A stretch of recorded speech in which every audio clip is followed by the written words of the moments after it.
Previously on Sister Wives. I'm trying to think of my next animation where the tree falls the wrong way.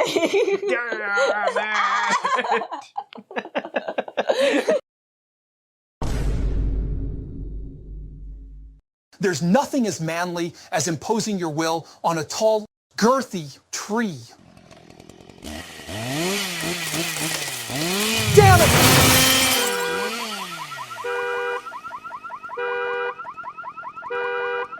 You win this time! Trey! There's a story of a lovely lady. She's the mom to 5 boys, 7 girls. And Leon. All of them were born from a douchebag. You know the one in curls. Here's a story of a man named Davy. He was blessed with 8 kids of his own.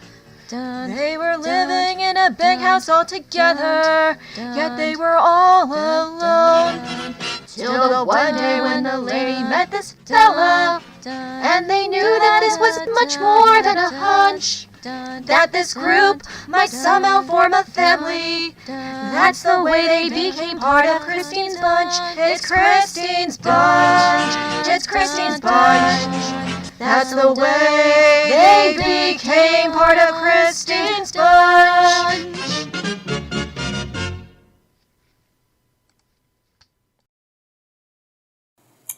Hello, welcome back to the recap. My name is Angie, this is my husband Tim. Morty's over here, and today we are recapping from the Woolley family mosh pit. As much as it pains me to say this, I think the most interesting part of any one of these dance parties is usually Cody doing a stupid Cody dance. We'll see Cody's dancing later. Oh yeah? Okay. You'll find out when I bring that up. I have no announcements this time. Oh wait, I do have an announcement. So in my last video, I received a number of generous donations. I just want to say thank you to all of you who did that, and just all of you who watched the recap in general. Your support really does mean a lot to me. It was completely unexpected. Angie kept freaking out, and I'm just like, yeah, no, I'm not surprised. Just as a reminder, this will be my last recap for a while, again, because of my schedule. But thank you for sticking around for this long. Thanks a whole lot. It really means a lot to Angie. Alright, so that's it for announcements. Let's dive right into the episode. Sister Wives Season 18, Episode 20. Christine and David's Wedding Part 2. Part 2 starts where we left off. Christine is about to don her wedding gown. It is a floor-length lace dress featuring an off-the-shoulder deep plunge neckline.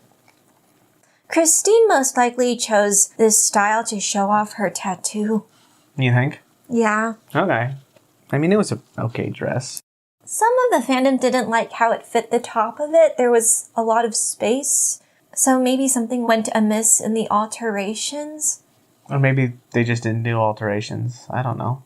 If it was really bad, they could have just used some sort of tape to hold it in place. She's only going to wear it once, so... Yeah, I think Maddie did that during her wedding because she lost a lot of weight the weeks leading up to it.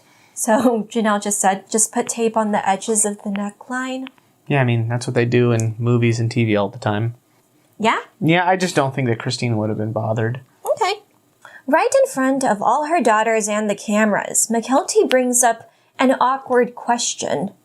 On a scale of 1 to 10, how likely is it we'll see you naked? Christine replies with, not likely. She instructs everyone to leave the room. David, of course, is feeling emotional. He cannot believe it's his wedding date either. There is a brief moment of the son-in-laws, Tony and Caleb, welcoming him into the family. Back to the John Wayne room, we see Aspen, Maddie, McKelty, and Isabel take part in a symbolic gesture where they zip up Christine's dress at the same time. That seems logistically difficult. I think some of them were like holding the top and then some of them were holding the bottom and then just one person zipped it. Okay, I was thinking in my head that they were all trying to hold the zipper at the same time. are some pics of just the girls and her. They are ready to venture out where the rest of the guests are. A panning shot of the autumnal arch is shown, followed by the wedding procession. Up first is David with his 2 daughters, Katie and Reagan, at his sides. By the way, I added Reagan to the intro. I don't know if anyone noticed. Next is Aspen carrying Avalon, accompanied by an older woman. I went to Levi's social media, who's Christine's little half-brother, and I saw a pic of a woman who looks a lot like her in one of his pictures. I'm not going to show it because I'm still not 100% that's her, but my guess is that that was Christine's other mom. Who knows? A lot of the smaller kids of the bridal party then take their turn. This includes Maddie's 2 and a ton of David's grandchildren. After them are what I assume are 2 of David's sons, helping their grandmother walk down the aisle. Another of Christine's brothers, Steve, who we saw from last season, then helps his own dad walk over to his chair. This is followed by the ring bearer, Truly. Finally, we get Christine herself, accompanied by Peyton. Everyone in the crowd stands up. David gives us his thoughts when he finally saw his bride. He describes her as his goddess, his queen, and his unicorn. Just seeing her instantly calms him down amongst all this exhilaration. Yeah, it's a wedding. If you've been to a wedding, you know what to expect. As Peyton walks his mom, he whispers to her that David is a good man. She thanks him and laughs excitedly. The very tall Peyton walks her over to his grandfather, who takes the lead and walks his daughter the rest of the way to the stage. Janelle explains that Rex, Christine's dad, was very active in their faith. The fact that he is present, even though this marriage isn't of their old religion, shows just how much he loves and supports Christine and her soon-to-be husband. That's nice. Oh, by the way, just some interesting information. McKelty reacted to the first part of the wedding special and uploaded the video to her new YouTube channel. She said that the reason her grandfather has been sick for the past 15 years was because he suffers from Agent Orange, because he served in the Vietnam War. Oh, that's unfortunate. Yeah. I guess he's also like 90-ish. I'm sure that makes things worse. But anyways, the couple eventually are together at the arch. Their officiant, Corbin, who is again David's son-in-law, makes his opening remarks. He tells a joke about himself concerning his short height, then segues to the actual speech. Corbin delves into David's upstanding character. He mentions the times when his father-in-law would put in the time and effort to help out his neighbors and friends. Following the death of his wife, David would still work long hours to take care of all of his 8 children and other people. The officiant alludes to the year when David had a neighbor who was recently struck with paralysis.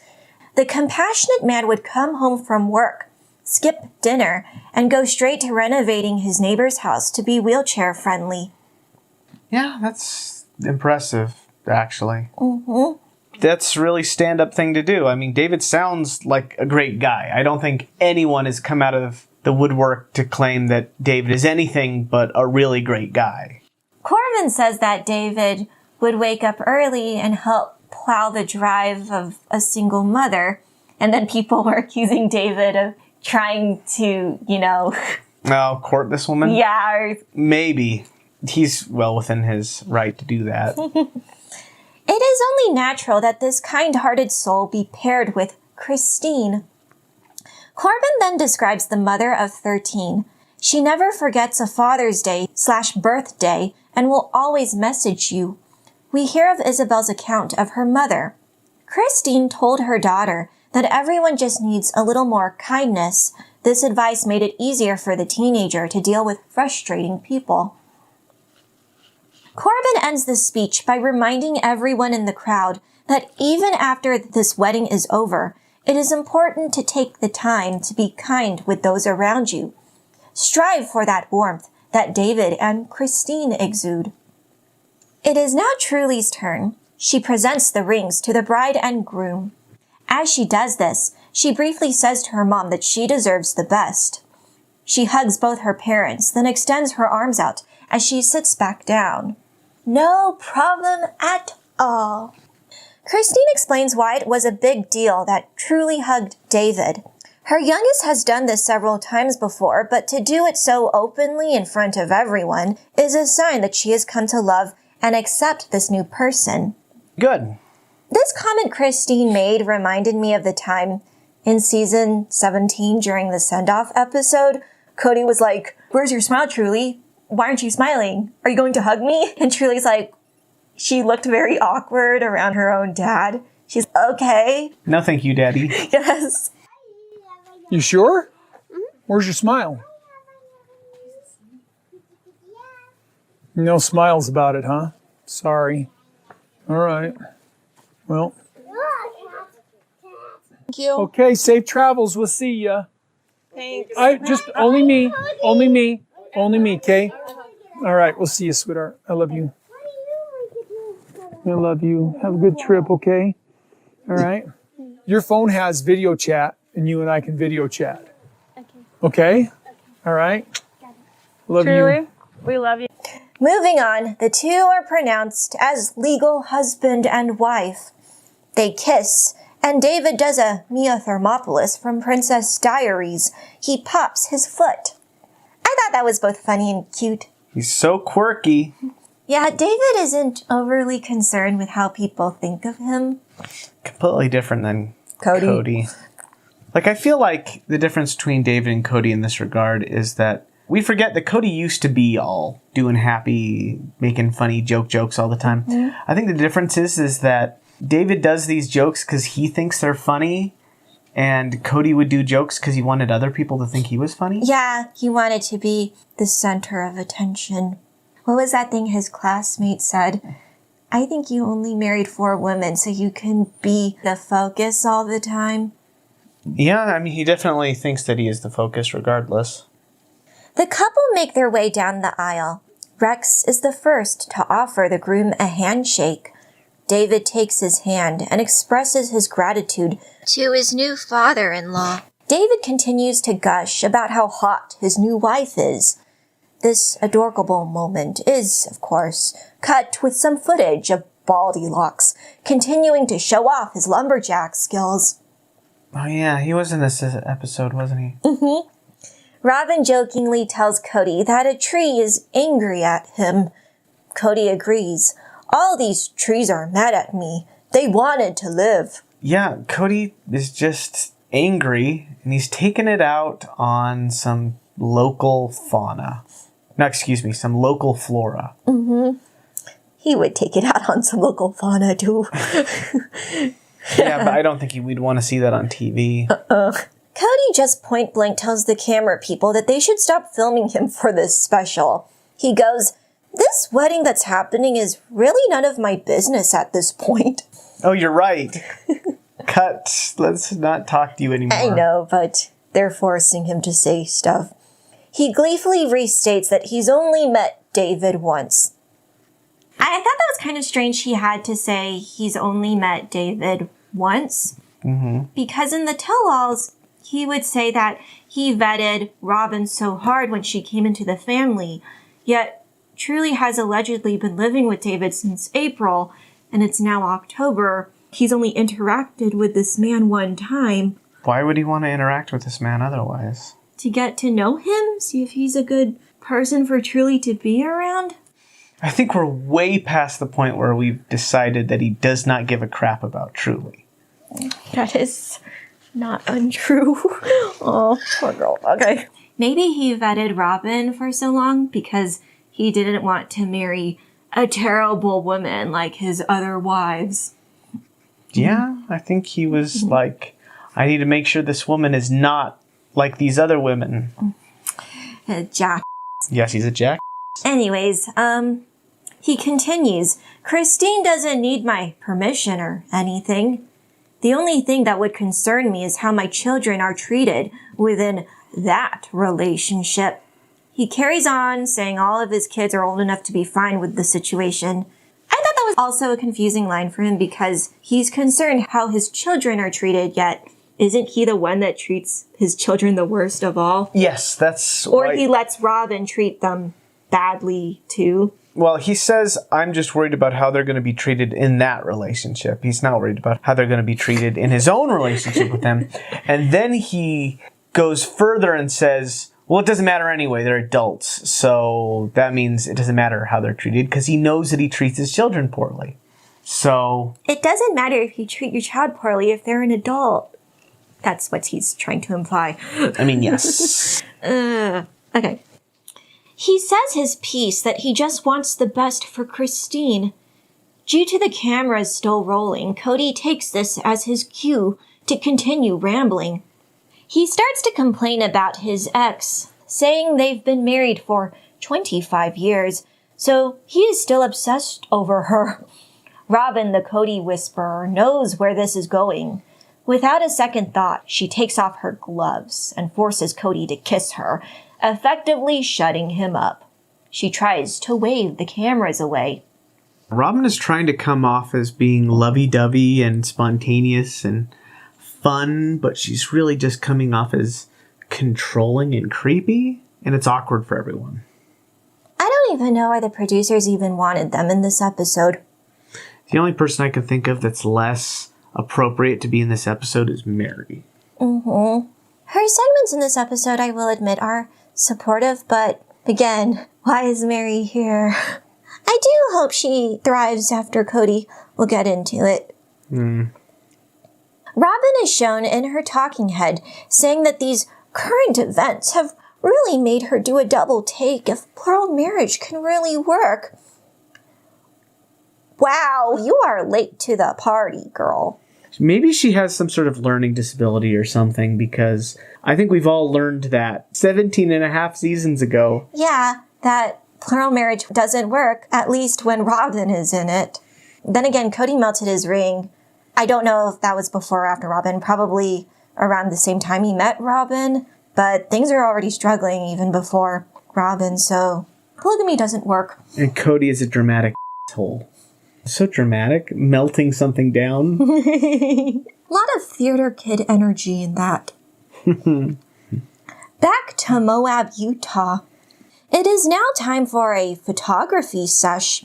Both Christine's and David's children assemble for the giant family photo. David's kids are a bit more reserved and have congregated entirely on their dad's side. This doesn't escape their dad's eye. He instructs McKelty to yell to everyone to be better intertwined. This subject of being intertwined pivots to a conversation about what else? Blending families. I thought they blended families 10 years ago. That didn't happen, apparently. That didn't stick? Okay. The Brushes, and Hunter, express how great their new family is. Caleb in particular is very enthusiastic about getting to know David's kids.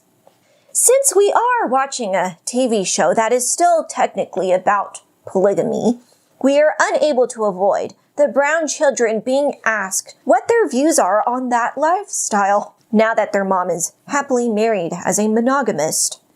Ah, yes. I mean, I thought we were pretty clear about this so far, but let's rehash. And rehash they did. Aspen doesn't think polygamy is good for everyone. After all, her mom got the short end of the stick when it came to getting her needs met. Isabel has similar opinions. She is glad she has so many awesome siblings that came out of her parents' choices, but doesn't want that lifestyle if she were to have kids of her own. Gabriel and Savannah are also a firm no in terms of living it for themselves. McKelty says her opinion of polygamy has also shifted. Seeing her mom in a healthy, picturesque relationship with David must have meant something was wrong with the polygamous one to her dad. Like her other siblings, McKelty concedes that polygamy overall is terrible. In the end, her parents didn't get what they needed out of the marriage.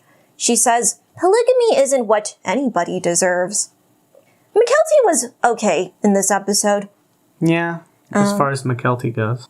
I'm happy she finally arrived to that conclusion. We already know the opinions of all these kids, and To me, it just sounded like an example of, hey, how do you feel about your parents' bad choices? And everybody goes, oh, they're terrible choices, but my life's good that I existed. They're trying to not upset Christine. I remember during one of the talkback episodes, someone actually asked Robyn, how do you feel that all of your children have voiced that they don't like this lifestyle and wouldn't live it for themselves? And Robyn said, oh, it's their choice, it's their path. She just left it at that. And I'm thinking, you didn't answer the question. We are personally asking what you think of that. Because, I don't know, this is proof Cody and Robyn shouldn't get a TV show of their own because they don't give you the information when they're asked directly. No, they don't. They're very evasive. It is now time for Janelle to get in on these family pictures. The former second wife explains that these two getting married just feels so right. She predicts that Christine and David will be happy for many years to come. We then get the line of the episode. I see the both of them sitting on a porch in their rocking chairs, watching their kids and grandkids. At this point in the episode, I said, and there's Robyn watching them from her porch, watching them through a telescope with a mad look on her face. Yeah, I'm thinking that is such a burn on Robyn's dream. Robyn wanted stuff from the family, but didn't actually provide anything herself. And now she's mad that they all have it when she's not there. I mean, comeuppance is sweet. It's rarely as so obvious in this case. By the way, Mary spoke somewhere in between these lines. She basically said the same stuff from last episode, so I'm gonna just skip her since she didn't contribute anything new. Janelle continues speaking highly of her friendship with Christine. Before becoming serious with David, Christine insisted that Janelle and her other bonus children were a package deal if they were to continue a relationship. The very chill man acquiesced to those terms, saying, okay, cool. The former second wife presses on, saying that with the union of Christine and David, and the full acceptance of Janelle's part of the family into their lives, it feels like the family is whole again. Their identity has been renewed somewhat now that their man-child of an ex is out of the picture. She didn't say that last part. She just says now that the family is together, it seems there's an identity there again. She invites any of the other children, aka Robyn's kids, to join in on the fun. I like how it's very clear that Christine and Janelle are extending olive branches to Robyn's kids, which obviously goes against Robyn's narrative that the OG family hates them. It's a victim complex. You know, they're hurting me, they're hurting my kids. So I hope Dayton, Aurora, and Brianna watch this at some point. I mean, if they watch this, it'll just be for the parts where Cody and Robyn are on screen, and they'll fast forward to all the rest of it. Really? You don't think they don't want to see their own damn faces on TV? Maybe that's what Cody does all day, is he just watches himself on the show. I don't think so, because remember he said in his confessionals that he would say, oh, I don't want Robyn to see this. I don't want her to see how dark I've become. I fully believe none of Rob and Cody and all of their 5 watch the show at all. Really? Yeah. I think they're too narcissistic to not want to watch it. Oh no, they avoid it because this is a slap to Cody and Robyn's ego. Okay. The reception is now underway. Christine is relieved to take her heels off and shove them under the table for the duration of the party. The bride and groom sit at their table and feed each other a navel orange as they wait for Peyton to get them food. Hunter is the first to greet them. He offers his congratulations and jokingly quotes a line from the movie Step Brothers that he won't call David Dad. The young man tells the newlyweds that he loves them. This reminded me of during Gwen's wedding reception. Hunter sat on David's lap during a family photo. Those two are at least close enough that they can be fun with each other. Yeah. Aspen kicks off the speeches. She asks the audience if this is a beautiful event. McKelty, who is trying to one-up everyone's weddings, yells, "No!" Peyton outs her. Aspen takes a jab at her sister, saying this is the reason she's giving the first toast, and not McKelty. Absolutely. The oldest daughter just comments that her mom has never been more youthful, especially around David. This change in demeanor is due to him embracing Christine's individuality. I think Aspen's exact words when she was portraying her mom was she gets childlike around David. I've heard people use that in a positive light before. Yeah. It's not like saying childish, which is considered immature. Childlike is more like childlike wonder, full of optimism and energy, I guess. Ooh, we'll get to someone who also describes Christine in that matter, but that won't be later. The mic is then handed off to the other oldest daughter, Katie Charlene. Apparently, around the same time Christine messaged David, Katie heard that Christine, from that reality TV show she watches, was single. This must be the daughter who also thought the Christine who messaged her dad was a catfish. She convinced her dad that he should go for it, which prompted the then 58-year-old to set up his profile. I was a little bit confused about the order of events because David says that Katie was so excited about Christine having messaged him, and so she encouraged her dad to go for it. And I think that prompted him to set up his profile. But I thought he had the profile to begin with, and then Christine messaged him.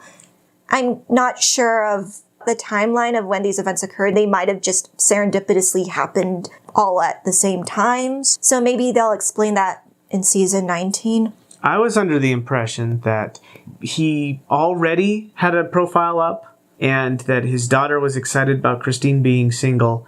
And then he told her, hey, this person that you said is single messaged me, and she said, oh, you need to message her back because that's who it is. But when did he set up his profile? Before that. Oh, I thought he was encouraged by Katie to spruce up his profile a bit more. Either that or his daughter, Katie, says, hey, Christine's single, so he creates an account, and then Christine messages. But no, I don't think that works. I don't know. I think he already had an account. The next to give some cheers is the mother of the groom. Evelyn Woolley declares that Christine is her daughter now and wishes all the best for the happy couple. Annie, Christine's mom, is next. She tells Christine that she is a fairy tale princess, but is also a warrior who is staunch in what she protects and defends. Annie makes an odd compliment, commending her daughter's rose-colored glasses.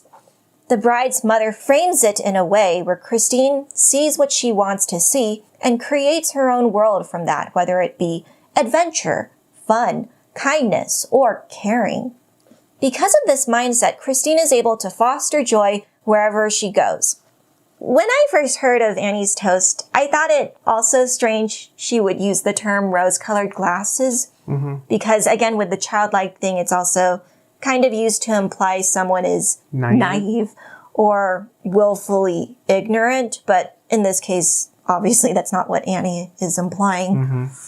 Part of it is she's saying that her naivete is a positive trait and that she rejects a more pessimistic world and that it's optimism, not necessarily ignorance. Yeah, because knowing what we know about Christine, she has used her rose-colored glasses to stay in her 25-year marriage. She kept convincing herself, this is good, this is fine. But I guess now it's being expressed in a more positive light. Yeah, I mean, what could have been a strength in one situation is a weakness in another. Christine and David take a break from the reception for more pictures of just them near the river. Janelle is happy for her friend, who is able to be openly affectionate with her husband.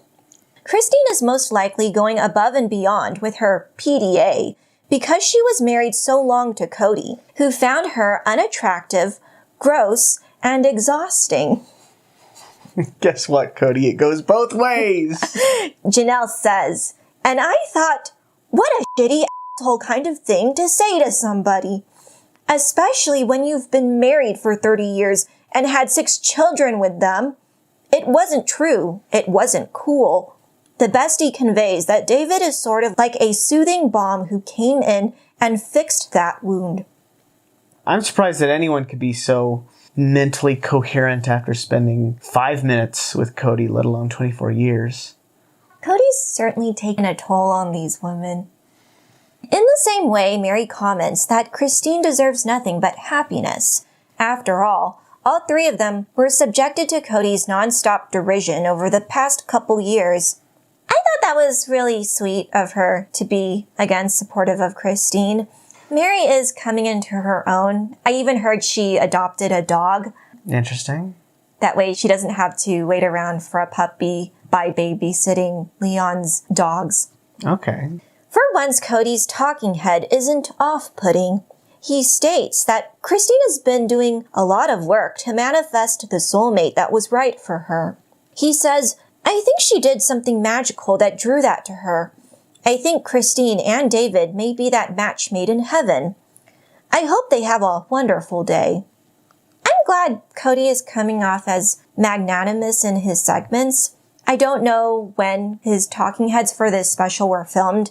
There might have been some time between the look back, talk backs, tell alls, confessionals, and then this point in early October. Has he had some time to mull things over?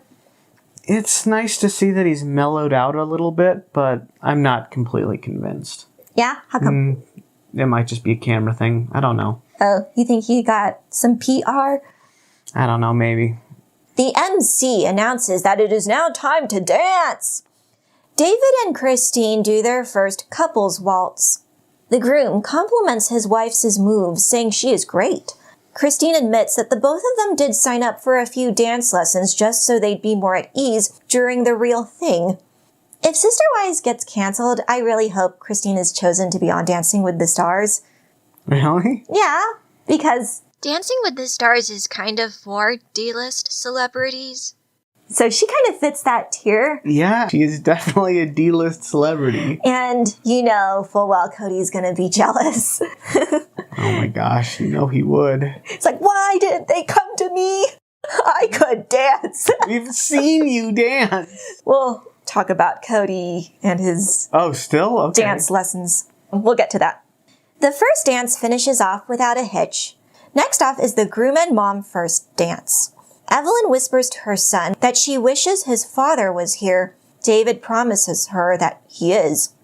Because Rex isn't feeling well, Isabel is substituting for him during Christine's daddy-daughter dance. This was actually David's idea.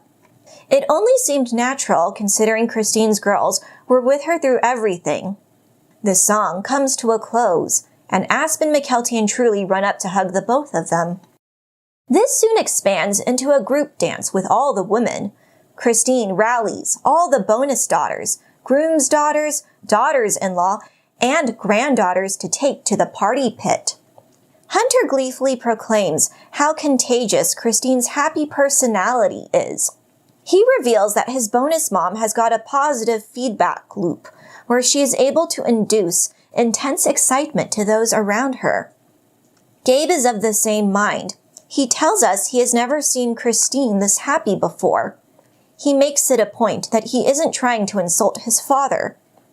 The 22-year-old man acknowledges that the both of them did try their very best in polygamy. He comments that he loves seeing Christine so blissful and in love. I just don't believe that Cody tried his best. I agree. I think Cody tried his easiest in plural marriage with Christine. I just never got the impression that he was trying. I felt like he was trying to try. So, not at all. Well, I mean, he wanted to try, and he was trying to try, but he couldn't pull off the trying. God, he's so lazy. Okay, I get that the kids are walking on eggshells in order to prove to their dad that they're not being to, so they're being very judicious in how they broach the subject of their father. Or so that they're not shunned. We then see Peyton dance with his mom. The rest of the guests join in on the dance floor. This transitions into the topic of the Brown family dancing. Mary says that was always the focal point of major get-togethers. The dancing queen himself adds to the conversation. Cody admits that he is jealous of the wedding entourage and would very much like to join in on the Brown family mosh pit. Which, you're wrong, Cody. It's the Woolley family mosh pit. Oh, by the way, a year ago, someone on Reddit made a montage of Cody's dancing. So thank you to the user Done It Again for this reel.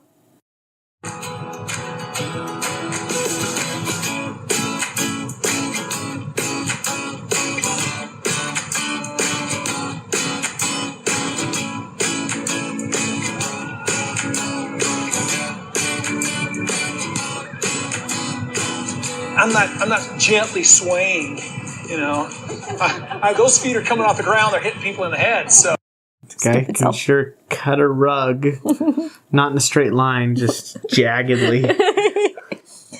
Robyn adds that she enjoys the dancing as well, but keeps insisting to her husband that they should take dance classes first. Cody was insulted at the suggestion, asking her why that was necessary. Robyn just says it's because without lessons, Cody just devolves into dancing circles around her. You could say he is circling the donkey. Wasn't the line like she's the pole? Yeah, and he dances he's around like her? a stripper pole. Pole dancer. Mm-hmm. Cody does like to make himself look like an idiot. Cody likes to dance big because he likes the attention. Makes him feel like he's a big man. But he ain't. Back to the reception. It doesn't take too long for everyone to synchronize their movements around the bride and groom. Christine describes this surreal moment as a dream come true. David says the flash mob was so cool. After all the exercise, everyone takes a break to see the cutting of the cake. Cakes. Mm-hmm. Like Maddie, Christine has opted for naked cakes, aka cakes with very little frosting. Yeah, it's basically Pinterest bait. I'm undecided about naked cakes.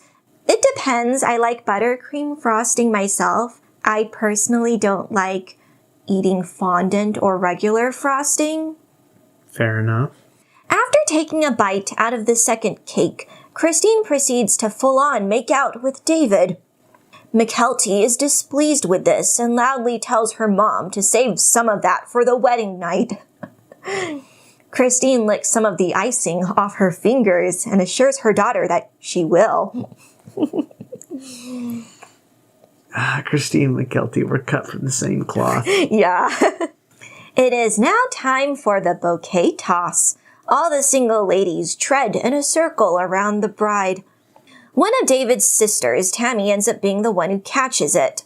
The party ramps back up. We hear more heartwarming confessionals from the kids. Gabriel feels that for the first time in a long time, it feels like the real Brown family is back. Shots fired. This is followed with scenes of all the children dancing together. McKelty sways her hips back and forth. Leon throws their arms in the air, and Hunter is shown in the center of the crowd, unbuttoning his shirt. They are their father's children. Yeah, they're stuck with their father's showboat genes. Oh, I forgot to say this in the recap since I just spotted it. In the scene where Hunter is dancing, you can see Cody's nephew, Benjamin Brown, in his iconic beanie. We went to his comedy show last October. I just thought it was cool he made a cameo in this episode. Afterwards, we are treated to a special dance from one of David's best friends, Jared. The jokester friend sits David down and does a lap dance around him. Christine expounds on Jared's personality. I think I can guess everything I need to know about Jared already. You don't have to expand on anything, Christine. She does anyway. Upon first meeting him, the huge man ran up to David, screaming, "Daddy!" and proceeded to wrap his arms and legs around him like a monkey. All the while, David just kept laughing. Christine understood who this was. Jared, while not actually David's son, did grow up around him since they were neighbors once.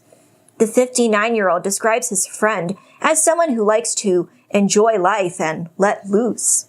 What was the name of that friend of Michael from The Office? That was... Oh, Dwight? No. Oh. He was a guest that was only on like a couple times, but he was Michael's extremely inappropriate friend who would always just make the worst jokes around Michael, and everyone else was super uncomfortable about it. I don't remember. I get that vibe from this guy. I have to look it up. Jared is about to grind on David's lap, which incites Christine to take over. She finishes up the sexy dance in his stead. Thank God. It wasn't until she was in the midst of it did she realize she was doing something very sensual in front of her mom, sister wife, and all her kids and grandkids watching. Corbin and Katie chuckle when reminded of this part of the reception. The officiant says it's hard for him to grasp that Christine was a fundy at some point. He chalks it up to his stepmom-in-law forgetting who was in the crowd. Again, Christine gets all up inside of her head and stops seeing the world and just tunnels in on what she wants to focus on. Those rose-colored glasses. Again, not to mean them in a negative way. Mm-hmm. Janelle admits she was flustered when she saw that, but doesn't mind the lap dance since it is Christine's day. Mm-hmm. It was funny because at the end of the routine, you could see Gabriel quietly put the chair away. He's kind of trying to say... Enough of that. Yeah. Of course, all topics on this show lead back to Cody. Christine reiterates how different her spiritual wedding was from this one. It was really quiet, and the only guests were from hers and Cody's immediate family. They didn't want any of the feds to find out about it. Mm-hmm. Not only immediate family members, but immediate family members that were members of their cult. We watch a scene where the guests wave their glow sticks in unison around Christine and David with emotional background music playing. This is then briefly interrupted by McKelty going right up to her mom and slapping her on the butt. Because McKelty is McKelty forever. Gabriel characterizes the event as wholesome since everyone, minus his twin, was there. Mm-hmm. And his twin being Gwendolyn, because they were born like a couple days apart. Okay, for a second there I was like, I didn't think they had any twins in the family. Except for Archer and Ace. The family was complete after such a long time of it feeling broken. Hunter says he's happy Christine got the fairy tale wedding she always wanted. The wedding winds down. Everyone forms two lines and raises their glow sticks in preparation for the couple to make their grand exit. We get the final words from the newlyweds themselves. They couldn't believe how much love surrounded them that day. David feels like he's always known Christine. He has been single for too many years, and it was awesome to have Christine come in at the right moment in his life. Likewise, Christine tells him that she's been sharing for too many years and is glad to meet David when she did. They both express how lucky they are. End of episode. Mm-hmm. The episode was wholly unoffensive, unappealing, and boring. Oh, I'm sad you thought that way. It was like elevator music. It's there. It doesn't make anyone angry or upset. I've been to too many family weddings or family get-togethers because that's just what it felt like. If you had come to me and said, hey, Tim, I want you to write what you think would happen at Christine and David's wedding. Here's $2,000 to write that story. I'd be like, sure. And I would write it up and I'd turn it in and it would be exactly the same as this. In fact, I would have predicted the lap dance too and Janelle getting all flustered about it. I would have predicted all these things happening. It's exactly what you'd expect. Unless you're super into these people and you just love seeing them on your screen, then there's not much in this episode. I really enjoyed the way that the kids express how happy they were that Christine has found what she needed in life. Yeah, no, that's sweet. The whole thing is sweet. It's just kind of uninteresting. Okay. Well, give me an interesting summary. All right. So in this episode, we see Christine and David's wedding. The kids tell us how they feel about their mother and polygamy. Janelle claps back at Robyn in a delightful manner. And then they all dance without the one person who loves to dance the most. Yeah. And everybody's much happier that way. That sounds about right. Okay, so Thank you for making it to the end. I'll try to create more content when I get the chance. In the meantime, here's Morty, and we will see you when we see you. Bye.